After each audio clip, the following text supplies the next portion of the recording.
sakop sa LGBTQIA lakip sa 30 kaparisan nga nagbinayloay sa ilang I-do atol sa gipahigayong kasalan ng bayan karong adlaw sa Lapu-Lapu City. Ani ang report.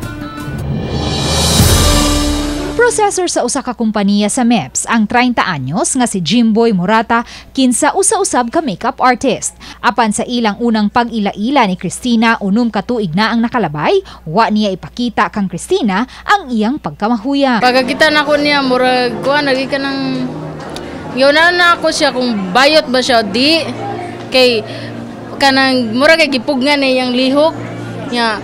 Diara na ako na feel na bayot katong nag-ipon nami, nabayot dahil siya. Yan na siya yung gipangtaguan na iyang mga gown, yan na siya.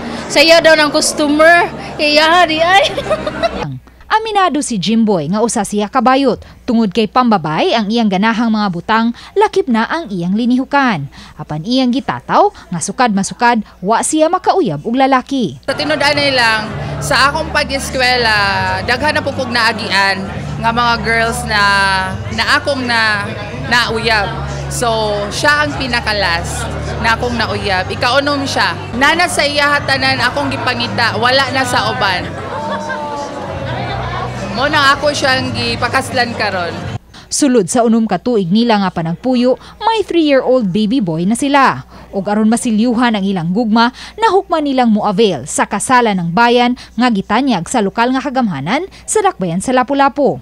Ug bisan pa man kung nasayod na si Christina nga bayot di ay ang iyang kapuyo, mas na in love hinuon siya ni ini tungod siyang gipakitang pagkaresponsabling padre di pamilya. Tanan namong naagian bisan mga ginikanan namo dili kayo gusto namo gipaningkamutan jud niya nga kaya jud niya na wala support sa among parents, na kaya namo namubarog na wala among parents, naningkamot jud siya bisag bayot siya pero kugihan, mas kugihan ba siya kaysa laki. Ug sa ilang kasal karong adlaw, si Jimboy mismo ang ni-make-up sa iyang asawa ug maoy ni disenyo sa iyang wedding gown. Ganahan ko mo make og ako ang kaugalingong family because ang akong pamilya is dili mi kayo close. So gusto ko on my own nga na ako'y pamilya. So proud ko as a LGBT. Sa Hoops Dome, gipahigayon ang kasal nila ni Jimboy o Christina dungan sa laing 29 pa kaparisan. Mga local officials sa dakbayan sa Lapu-Lapu ang nagsilbi nilang principal sponsors ug si Mayor Junard Ahongchan ang mi-officiate sa ilang kasal.